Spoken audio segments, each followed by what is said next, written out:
नमस्कार, झारखंड समाचार में आप सबों का स्वागत है। आइए जानते हैं आज की ताजा खबरों को। इससे पहले आपने चैनल को सब्सक्राइब नहीं किया है तो प्लीज चैनल को सब्सक्राइब कर बेल आइकन को प्रेस कर दीजिए ताकि खबरों का अपडेट आपको मिलता रहे। आइए बढ़ते हैं खबरों की ओर। कृषि मंत्री बादल पत्रलेख ने खुट्टी में सूखे की स्थिति का लिया जायजा, औसत से कम बारिश को बताया चिंताजनक।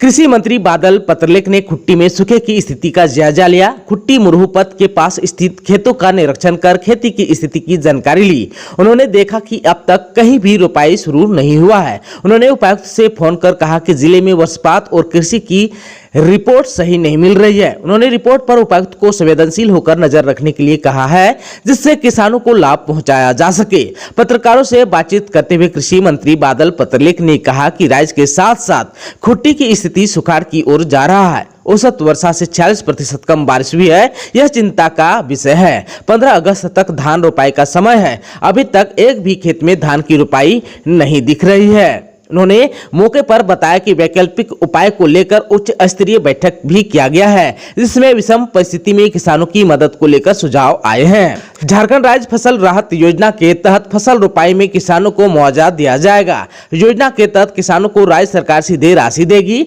उन्होंने फसल राहत योजना के लिए किसानों को निबंधन करने की अपील की। सुखाड़ की स्थिति की मानक को लेकर आपदा प्रबंधन से बातचीत किया जा रहा है। पूरे राज्य की स्थिति चिंताजनक है। आप सबको बता दूं कि अभी जो है बारिश के कुछ समय है, सभी बिंदुओं पर आकलन किया जा रहा है। राज्य की स्थिति का अवलोकन कर केंद्र सरकार ने समन्वय कर किसानों के हित में निर्णय लिया जाएगा।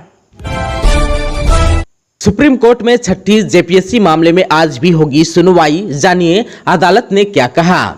सुप्रीम कोर्ट में छठी जेपीएससी संयुक्त सिविल सेवा प्रतियोगिता परीक्षा को लेकर दायर स्पेशल लीव पिटीशन पर सुनवाई जारी रही। जस्टिस अजय रस्तोगी और जस्टिस सिटी रवि कुमार की खंडपीठ मामले की सुनवाई के दौरान प्रतिवादियों की ओर से बहस जारी रही। खंडपीठ ने मामले की अगली सुनवाई के लिए 28 जुलाई को सुबह 10:30 पर समय निर्धारित किया है।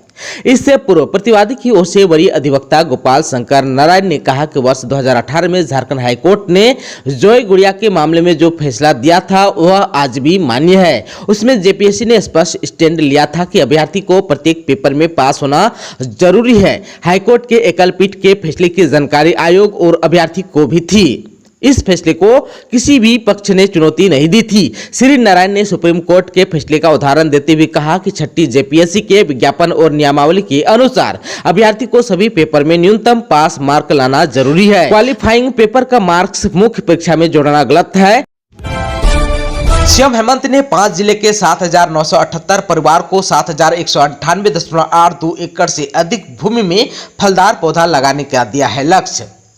लोहरदगा में आयोजित बिरसा हरित ग्राम योजना सम्मान समारोह में सीएम हेमंत सोरेन ने कहा कि अब तक 1 एकड़ भूमि पर फलदार पौधा लगाने की स्वीकृति दी जा रही थी। अब सरकार की योजना 50 एकड़ भूमि पर फलदार पौधा लगाने की स्वीकृति देने की है। साथ ही उन्होंने कहा कि सरकारी भूमि पर भी ग्रामीण पौधा लगा सके ऐसा कानून बनाने की योजना है। लोहरदगा में आयोजित समारोह में सीएम हेमंत सोरेन ने रांची, खुट्टी, गुमला, लातेहार और लोहरदगा के करीब 7,978 परिवार को 7198.82 एकड़ से अधिक भूमि के लिए फलदार पौधा उपलब्ध कराने का भी लक्ष्य रखा है। मौके पर उन्हें इसे लगाने और संभालने का भी लक्ष्य गांव वालों को दिया है। कार्यक्रम में 10 लाभुकों को स्वीकृति पत्र प्रदान किया। वहीं मुख्यमंत्री ने लाभुकों को फलदार पौधा और शॉल ओढ़ाकर प्रशस्ति पत्र सम्मान स्वरूप सौंपा।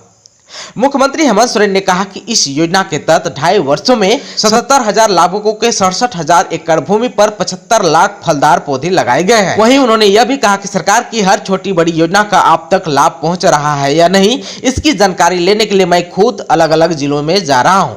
चाहे वह पेंशन हो, केसीसी हो, बिरसा हरित ग्राम योजना हो या फिर रोजगार या नौकरी से जुड़ी योजना हो, लोगों को योजना का लाभ मिले, यही हमारा उद्देश्य है। उक्त बातें श्री हेमंत सोरेन ने कही। लोगों को संबोधित करते हुए सीएम हेमंत सोरेन ने यह भी कहा कि झारखंड में सब्जी की खेती अधिक मात्रा में होती है, लेकिन उन्हें बाजार नहीं मिलता। सरकार ग्रामीण स्तर पर बाजार उपलब्ध कराने की योजना बना रही है। ग्रामीणों के लिए कोल्ड रूम, कोल्ड स्टोरेज, बड़े बड़े हाट की तैयारी हमारी प्राथमिकता है। आप सबको बता दूं कि उस मौके पर मंत्री डॉक्टर रामेश्वर उरांव, मंत्री आलमगीर आलम, राज्यसभा सांसद धीरज प्रसाद साहू, सचिव अजय कुमार सिंह ने भी संबोधित किया।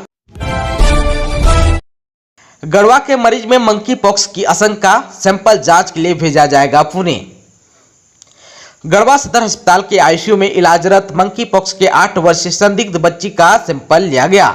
सैंपल को national institute of virology Pune में जांच के लिए भेजा जाना है। इसकी तैयारी में स्वास्थ्य विभाग जुटा है। इस संबंध में जिला महामारी विशेषज्ञ डॉक्टर संतोष कुमार मिश्र ने बताया कि सदर अस्पताल में इलाजरत मरीज को लेकर राज्य इकाई द्वारा मिले गाइडलाइंस के अनुसार सैंपल लिया गया है। इसके बाद उसे पुणे भेजने की तैयारी चल रही है। डॉक्टर संतोष कुमार मिश्र ने यह भी बताया कि सैंपल को शीघ्र ही भेज दिया जाएगा।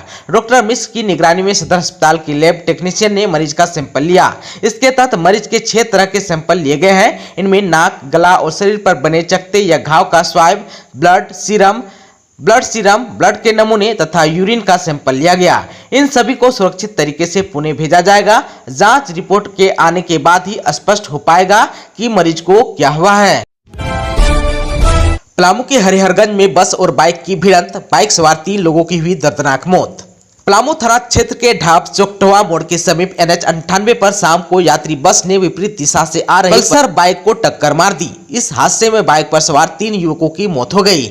मृतकों में छतरपुर थाना के गुर्दी गांव निवासी पंकज पासवान, रामसुधवा गांव निवासी सूरज पासवान तथा औरंगाबाद जिला के कुटुंबा थाना अंतर्गत कंचनपुर गांव निवासी मुकेश पासवान शामिल हैं। तीनों मृतक आपस में रिश्तेदार हैं। ग्रामीणों के अनुसार हरिहरगंज की ओर से पल्सर बाइक पर सवार उक्त तीनों युवक छतरपुर की ओर जा रहे थे। चौकटवा मोड़ के समीप NH 98 पर छतरपुर की ओर से तेज गति से आ रही बिहार ट्रांसपोर्ट सर्विस नामक बस ने बाइक को जोरदार टक्कर मार दी। प्रत्यक्षदर्शियों के अनुसार टक्कर इतनी जबरदस्त थी कि बाइक बस के साथ घसीटते चली गई। इस दुर्घटना में बाइक पर सवार पंकज पासवान की घटना स्थल पर ही मौत हो गई, जबकि मुकेश तथा सूरज की मौत CSC में इलाज के दौरान हुई। इधर जो है दुर्घटनाग्रस्त बस को पुलिस ने जब्त कर लिया है, साथ ही चालक को भी गिरफ्तार कर लिया है। असेंबली के सर्वदलीय बैठक में नहीं पहुंचे बीजेपी के विधायक, CLP लीडर ने कहा कार्य मंत्रणा में होगी चर्चा, सुकाड़ पर भी 15 अगस्त तक हो सकती है घोषणा। झारखंड विधानसभा के 29 जुलाई से शुरू होने वाली मानसून सेशन के दौरान सदन की कार्यवाही सुचारू रूप से चलाने के लिए बुधवार को स्पीकर रविंद्र महतो के कक्ष में सर्वदलीय बैठक हुई। बैठक में विपक्षी बीजेपी के विधायक शामिल नहीं हुए, जबकि सत्ता पक्ष की तरफ से झारखंड मुक्ति मोर्चा और कांग्रेस समेत भाकपा माले के विधायक बैठक में शामिल हुए। बैठक के बाद कांग्रेस विधायक दल के नेता आलमगीर आलम ने कहा कि यह पहली बार नहीं है। उन्होंने कहा कि बीजेपी के विधायक दल के नेता ही नहीं है, वो कभी किसी को तो कभी किसी को भेज देते हैं। उन्होंने कहा कि 29 जुलाई को होने वाले कार्य मंत्रणा समिति की बैठक में उस पर चर्चा की जाएगी। उन्होंने कहा कि बैठक में सदन के सुचारू रूप से चलाने के लिए बीजेपी सदस्यों से चर्चा की जाएगी। आलम ने कहा कि 1 अगस्त को राज्य में सुखाड़ जैसे संभावित हालात पर सदन में चर्चा होगी। मानसून सत्र को लेकर बुलाई गई बैठक में मुख्यमंत्री हेमंत सोरेन भी शामिल हुए। आयुष्मान योजना से कैंसर के मरीजों का इलाज बंद होने की आशंका, दूसरी बीमारियों का इलाज भी हुआ प्रभावित। आयुष्मान योजना के तहत मेहरबाई टाटा मेमोरियल हॉस्पिटल में कैंसर के मरीजों का इलाज बंद होने का खतरा पैदा हो गया।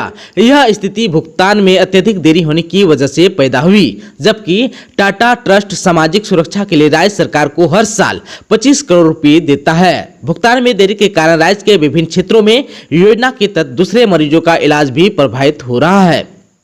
मेहरबाई टाटा मेमोरियल अस्पताल में प्रतिदिन मुख्यमंत्री गंभीर बीमारी और आयुष्मान भारत योजना के तहत करीब 50 कैंसर के मरीज का रजिस्ट्रेशन होता है। इनमें से 22-25 मरीजों का रजिस्ट्रेशन आयुष्मान भारत योजना के तहत और इतने ही मरीज का रजिस्ट्रेशन मुख्यमंत्री गंभीर बीमारी योजना के तहत होता है। आप सबको बता दूं कि बकाया का बोझ बढ़ने से अस्पताल में परेशानी हो रही है। कैंसर के मरीजों को इलाज के बगैर ही लौटा देना अमानवीय है, इसलिए बकाया बढ़ने के बावजूद उनका इलाज किया जा रहा है, लेकिन ऐसे बहुत दिनों तक नहीं चल सकता है। अस्पताल में कैंसर के मरीजों की संख्या लगातार बढ़ती जा रही है। वर्ष 2020 में 10,535 कैंसर के नए मरीज आए थे, जबकि वर्ष 2021 में यह बढ़कर 16,752 हो गया।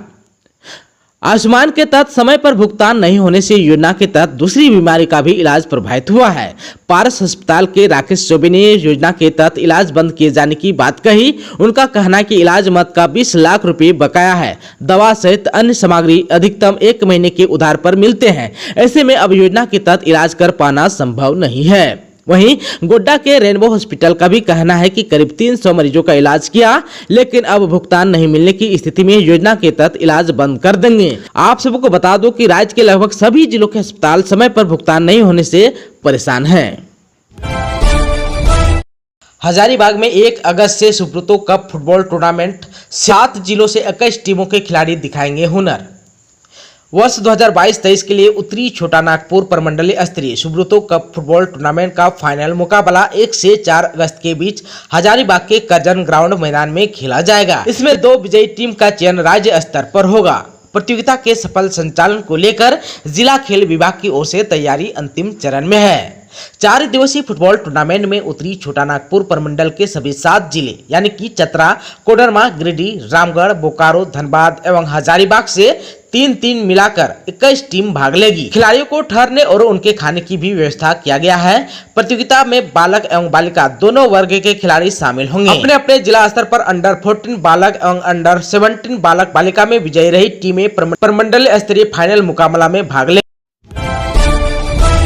बिरसा हरित ग्राम योजना के अंतर्गत झारखंड के किसानों की बदल रही है जिंदगी। झारखंड सरकार के महत्वाकांक्षी बिरसा हरित ग्राम योजना से राज्य के किसान भाई बहन बखूबी लाभ उठा रहे हैं। इस योजना के तहत फलदार वृक्ष लगाने एवं उसकी देखभाल करने संबंधित रोजगार राज्य के किसानों को मिलेगा।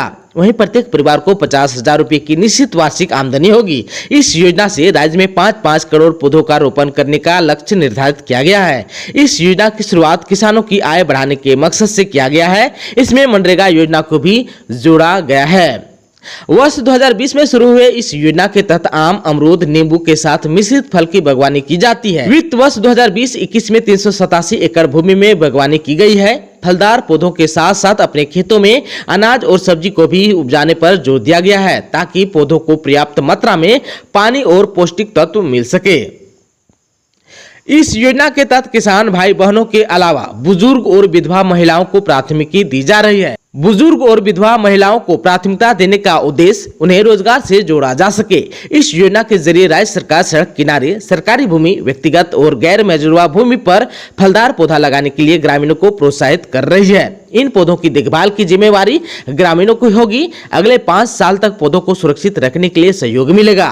उन्हें पौधा का पट्टा भी दिया जाएगा जिससे वे फलों से आमदनी कर सके। पौधारोपण के करीब 3 साल बाद प्रत्येक परिवार को 50,000 रुपए की वार्षिक आमदनी प्राप्त होगी।